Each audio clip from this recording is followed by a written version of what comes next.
ठाण्यातील नौपाडा येथील सरस्वती विद्या मंदिर शाळेने विद्यार्थ्यांसाठी पेरणी ते कापणी हा विशेष शैक्षणिक उपक्रम राबवून शिक्षण आणि शेतीचा सुंदर संगम साधलाय। 5 जुलै ते 5 नोव्हेंबर दरम्यान हा उपक्रम येऊर येथील अनंताश्रम संस्थेच्या शेतात पार पडलाय। शिक्षकांच्या मार्गदर्शनाखाली विद्यार्थ्यांनी भाताची रोवणी, निगा आणि कापणीची संपूर्ण प्रक्रिया अनुभवली आहे।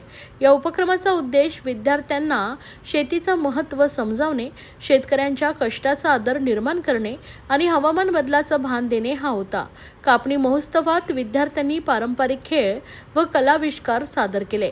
अनंताश्रम ट्रस्ट आणि माजी विद्यार्थ्यांच्या सहकार्याने दरवर्षी राबवला जाणारा हा उपक्रम विद्यार्थ्यांमध्ये मेहनत, सहकार्य आणि निसर्ग प्रेमाची भावना रुजवतो। शाळेचे कार्यकारी विश्वस्त सुरेंद्र दिघे यांनी या उपक्रमाला ठाणेकरांसाठी प्रेरणादायी ठरल्याचं सांगितले। भारत देश हा कृषीप्रधान देश आहे। आज 80% अजूनही भारतातली लोकसंख्या शेतीवर अवलंबून आहे।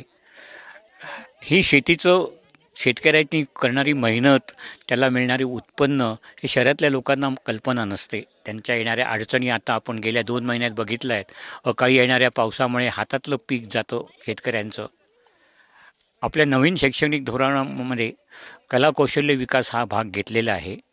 सरस्वती मंदिर ट्रस्टने ह्याचाच विचार करून शेती शिक्षण हा सहशिक्षणाचा उपक्रम म्हणून आम्ही येऊरच्या ह्या अनंताश्रममध्ये मुलांना भातशेतीचं शिक्षण देण्यास सुरुवात केली। मागच्या वर्षी लावणीपासून सुरुवात केली होती, लावणी ते कापणी। आता ह्या वर्षी आम्ही पेरणीपासून कापणीपर्यंत आलो आणि आज त्याचा सांगता समारंभ आम्ही आयोजित केला। हे गेले 4 महिने आमचे मुलं विद्यार्थी गटागटाने इथं येत होते आणि प्रत्यक्ष शेतीचा अनुभव घेत होते।